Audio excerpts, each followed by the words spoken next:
Bom dia, boa tarde ou boa noite, né? A depender aí do horário que você estiver assistindo. Meu nome é Magno Lange, eu sou aluno de mestrado da professora Maria Clara Starling e a gente vai começar aqui o módulo 1 da disciplina, né? Falando de ecologia, ecossistemas, fluxo de matéria e de energia. Então, aí, para começar, vamos definir o que é ecologia, né? A palavra ecologia, ela é derivada do grego, né? Onde oikos, que significa casa, eco, e logia vem de logos, né, que significa estudo. Então, a composição da palavra ecologia é estudo das casas ou estudo dos ambientes. É, essa definição, né, é um princípio básico, né, entender o que é ecologia é um princípio básico, é fundamental para o conhecimento do planeta e indispensável, né, para os profissionais que pretendem atuar aí na área de ciências do ambiente.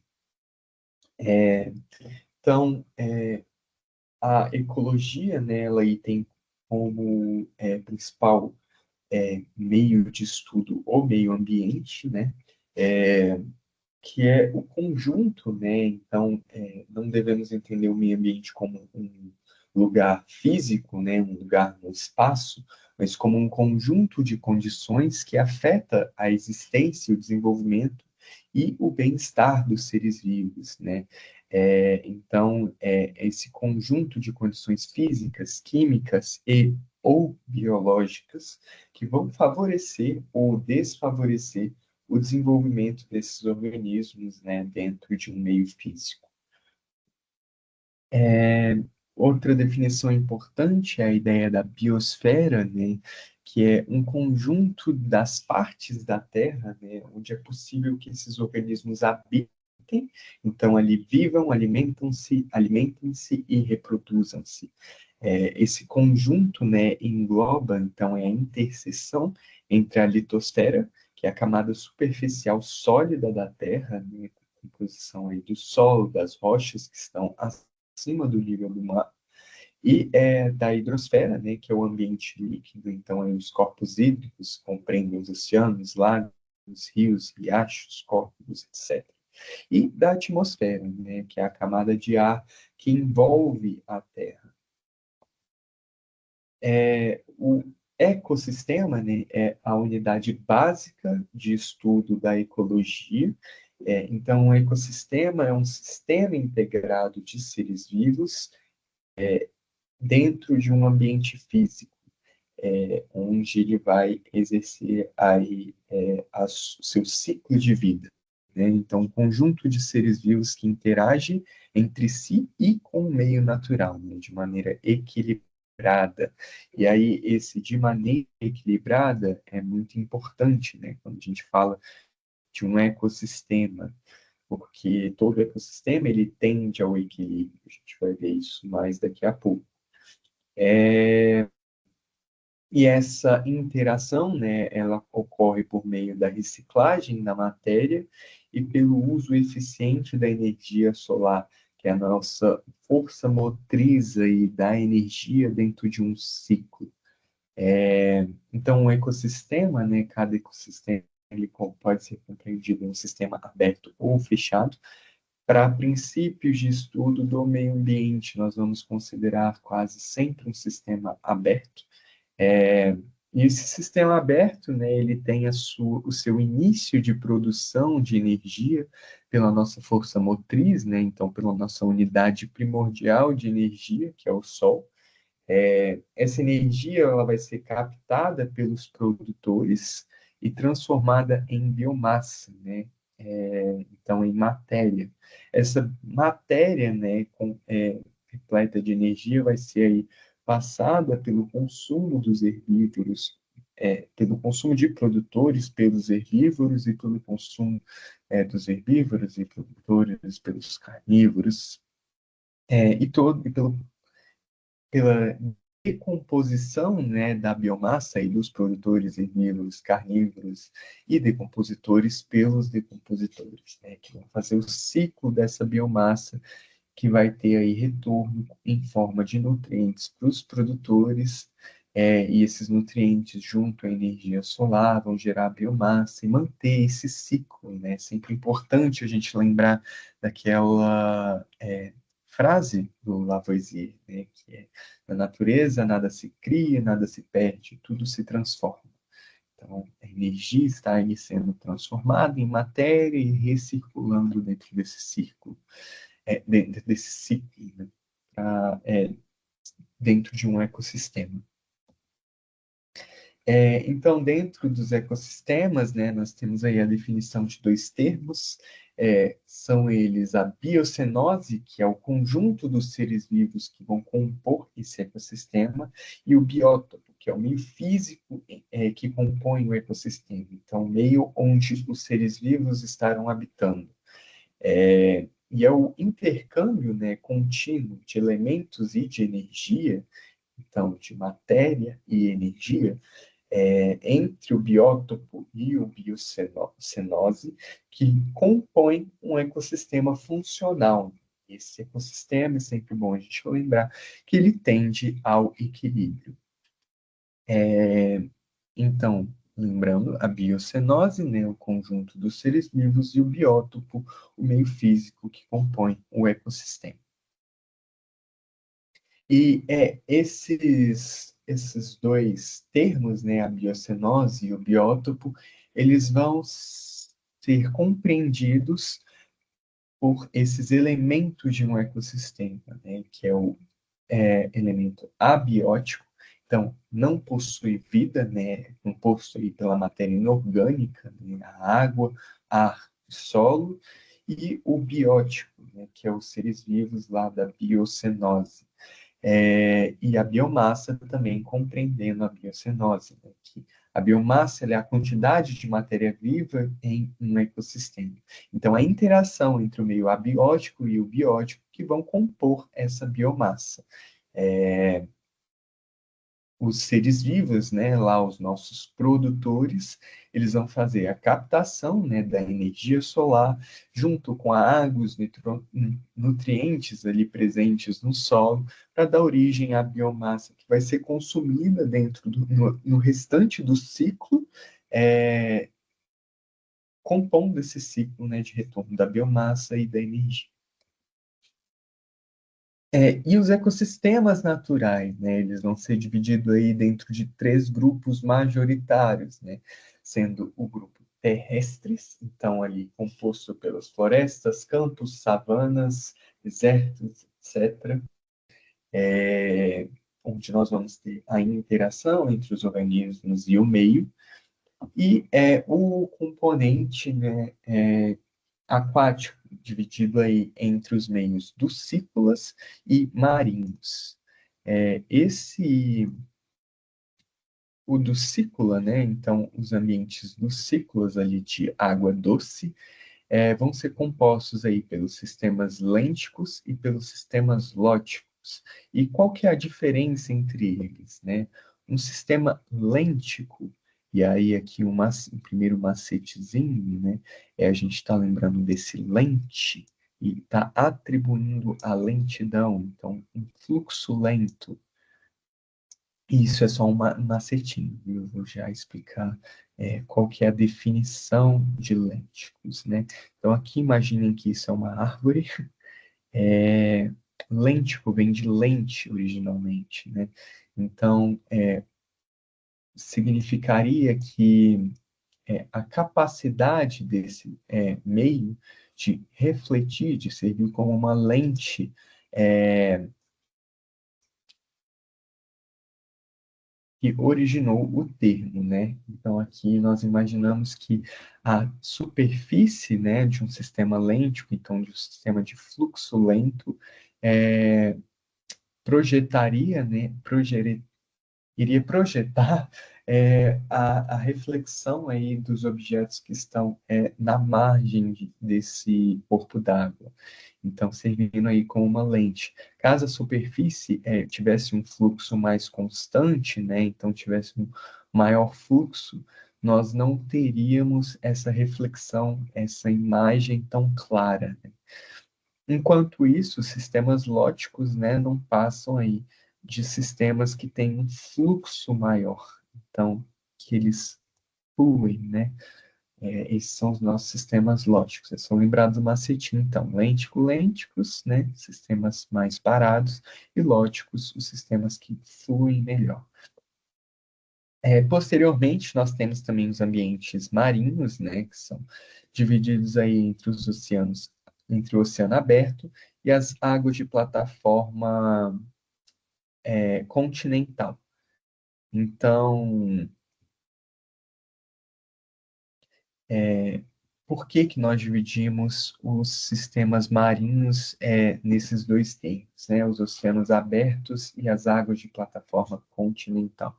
Eles vão apresentar diferenças muito claras, principalmente naquilo que nós conversamos, né? De incidência solar. Então, quando eu venho e eu penso, imagina aqui, nós temos uma praia, né? Esse aqui é um guarda-chuva.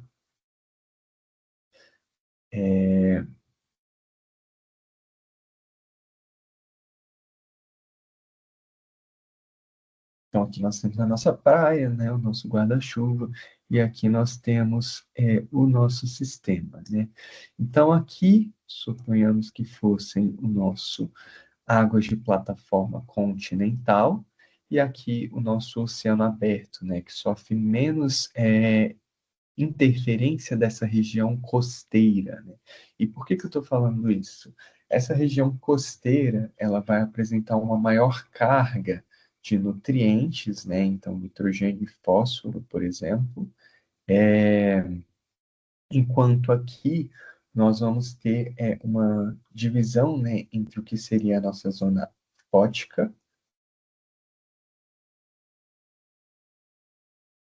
e a nossa zona afótica.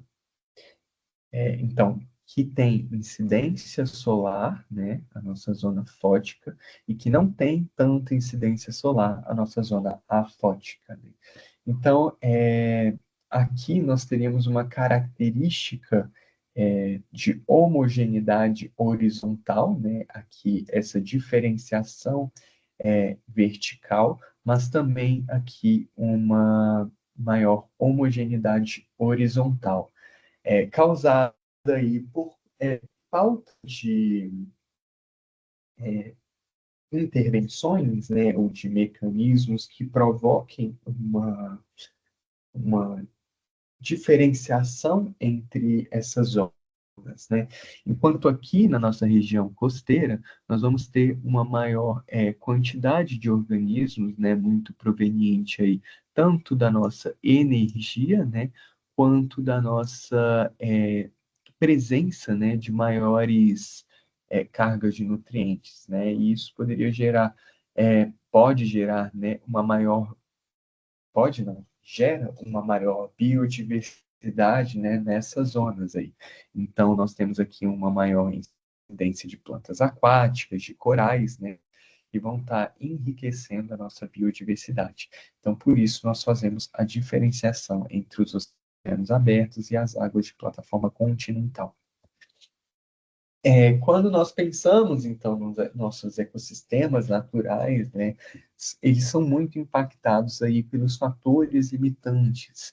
Esses fatores limitantes, eles vão ter, vão ser considerados principalmente pela energia solar, né? Então, aqui nós temos nossas zonas tropicais, né, com maior incidência solar, em relação às nossas zonas não tropicais. Então, quando eu penso que e comparo, né, essa região que recebe menos incidência solar, né, nós temos aqui a nosso degelo, né, nosso gelo, quer dizer, formado aí pela falta do sol. E aqui nós vemos que qual que é a principal característica que vocês observam entre os organismos aqui presentes e aqui presentes, né? É a cor, né? Então, a diferenciação ali dessa cor parte muito do comprimento de onda que chega dentro dessas regiões. Como aqui nós temos uma menor incidência solar, o comprimento solar, o comprimento de onda da radiação solar que vai chegar em relação a esse aqui é diferente. Então, aqui nós temos um pigmento, né, uma é, especialização dos organismos que ali habitam, né, com um pigmento diferente, né, do presente aqui. Aqui nós temos pontos de cor mais vermelha, né? Então, o pigmento principal que elas usam aqui é a ficocianina, enquanto nessa imagem, né, o principal pigmento é a clorofila. Então, gerando essa diferenciação, né, o principal comprimento de onda que chega aqui é o vermelho, então, o principal pigmento é a clorofila. E mesmo assim, a gente tem uma diferenciação, né, entre essa região, que recebe uma incidência solar semelhante a essa região, né? Mas o que acontece aqui? O nosso fator limitante é diferente. Qual que é a diferença entre esses dois, né?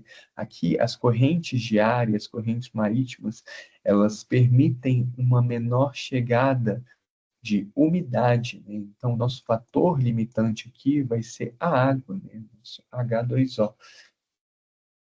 Por isso, nós temos grandes diferenciações mesmo em ambientes que recebem a mesma radiação solar. E quando nós pensamos, né, eu já falei no slide anterior, mas quando nós pensamos aqui no nosso oceano, nós temos questões semelhantes, né, da plataforma continental e da plataforma abissal, né?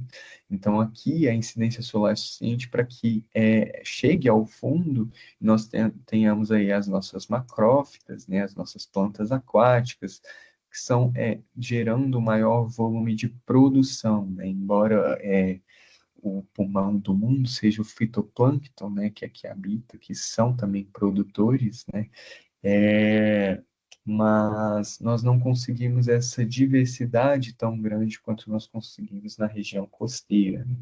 Essa plataforma abissal e vai ter uma menor incidência solar. Então, os organismos que vivem aqui também, nessa zona abissal, vão ser organismos muito mais especializados, né, e menos diversificados em relação uns aos outros, né, mas muito diversificados em relação ao que a gente costuma é, presenciar aqui, vão ser mais adaptados a essa falta de incidência solar, então, menor quantidade de luz penetrante. É, E tudo isso, né, é importante porque, pelo que eu comentei anteriormente, né, os nossos ecossistemas, eles tendem a uma condição de equilíbrio, né? E a isso nós damos ao nome de homeostase, que é o estado de equilíbrio dinâmico por meio de mecanismos de autocontrole e autorregulação. É, então, a homeostase, né, ela se divide entre a homeostase cibernética e de estabilidade, né? É, e a cibernética compreende essa rede de informação que compreende fluxos de comunicação físicos e químicos que interligam todas as partes e governam ou regulam o sistema como um todo, né? Enquanto o estado de estabilidade é a capacidade de manter-se próximo ao estado de equilíbrio. Quanto mais complexo, maior a biodiversidade, maior a tendência à estabilidade. Então, aqueles ecossistemas que possuem uma maior incidência solar, eles vão ser um pouco mais complexos, tendendo aí a uma maior biodiversidade e uma maior tendência homeostática, né, de estabilidade. É, e tudo isso, né, vai fazer parte do nosso ecossistema que tende a essa homeostase. Então, isso se divide, né, então essa estabilidade, ela se divide em duas categorias, né, que é a estabilidade de resistência e a estabilidade de elasticidade. Então, de resistência, como a própria palavra diz, né, essa floresta de sequoias, por exemplo, pode pegar fogo, pode acontecer o impacto que for aqui, nós teremos uma estabilidade de resistência, né? Nós temos uma resistência pelo porte dessa sequoia, desse pinheiro que é extremamente resistente, né? E robusto. Quando a gente compara aí, olha o tamanho da pessoa que está no tamanho desse tronco. Que é diferente daquela observada no Cerrado, né? Aqui nós temos os nossos belos ipês rosas, né? Eles tendem a essa estabilidade de elasticidade. O Cerrado é um bioma que passa por vários processos sazonais típicos do próprio ecossistema, né?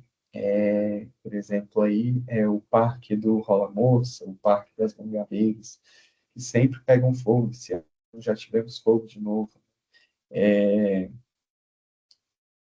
Então, o próprio Cerrado tem essa elasticidade, essa resiliência, essa estabilidade de retornar à sua condição inicial. Então, é, a homeostase também tem essa característica, né, de retorno à condição inicial.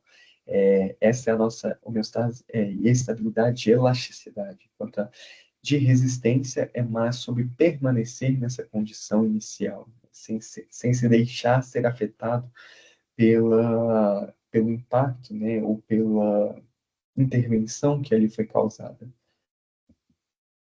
Então, um claro exemplo de homeostase, né, é a autodepuração, por exemplo, de um corpo hídrico, né, que normalmente é associado a corpos hídricos de caráter lótico, ou seja, aqueles que fluem com um fluxo maior, né, do que um sistema lente.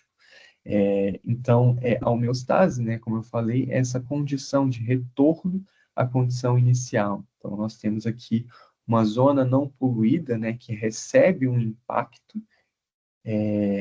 Esse impacto, né, causa uma redução do oxigênio, né, que é utilizado aí pelos organismos.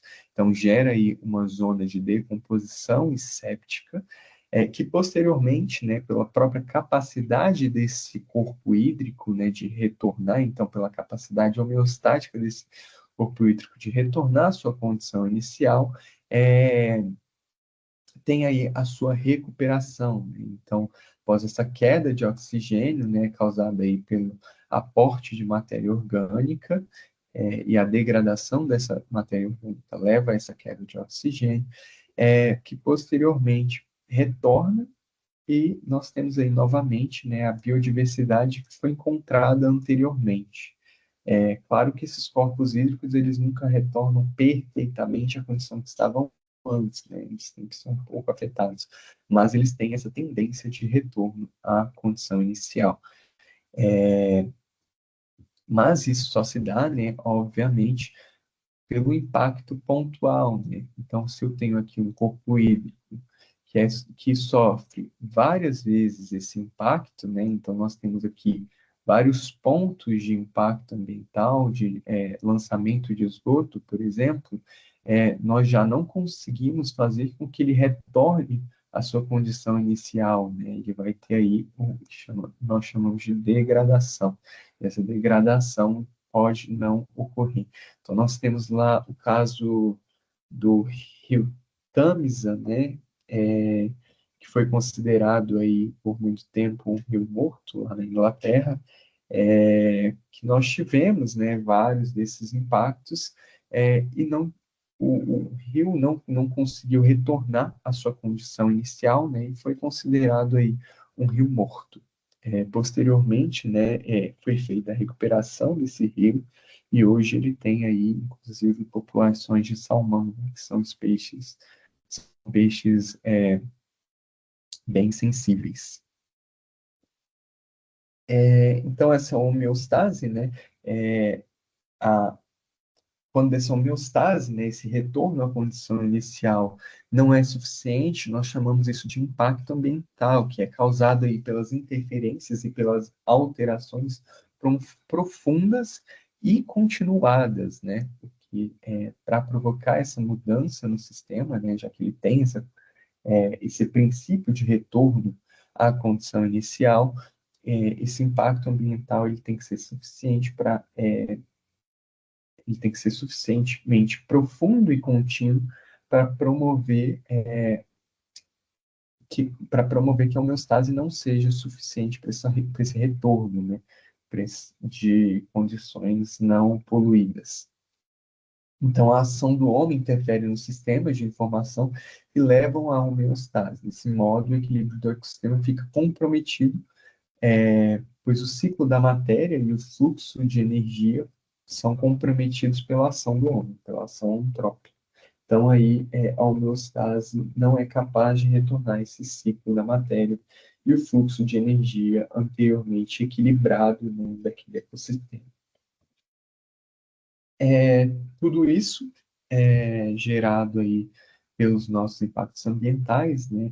Nós temos diferentes tipos de impactos ambientais. Hoje em dia nós falamos muito das mudanças climáticas, né, que foram observadas aí de diversas formas, mas nós tivemos claros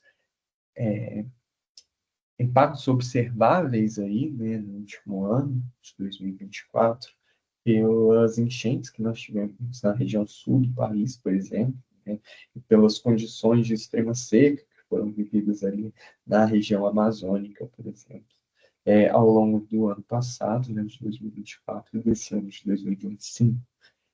Nós temos, por exemplo, a desertificação, né, que é quando o solo não consegue mais reter água, então ele fica nessa condição de desertificação, e a água flui aí sem conseguir. Então, os organismos que ficam ali sobre esse solo não conseguem fazer a captação dessa água, né, e geram impactos ambientais. O desmatamento, né, e a poluição de rios, lagos, mares, a poluição do solo e a poluição do ar. Lembrando aqui que poluição, né, é uma alteração que causa um efeito negativo, né? Então, poluição está atrelada a esse impacto negativo, não basta para causar um impacto. Esse impacto tem que gerar prejuízos ambientais, socioeconômicos, para a população. Basicamente isso, né? Nós continuamos, então, na próxima aula, com esse módulo.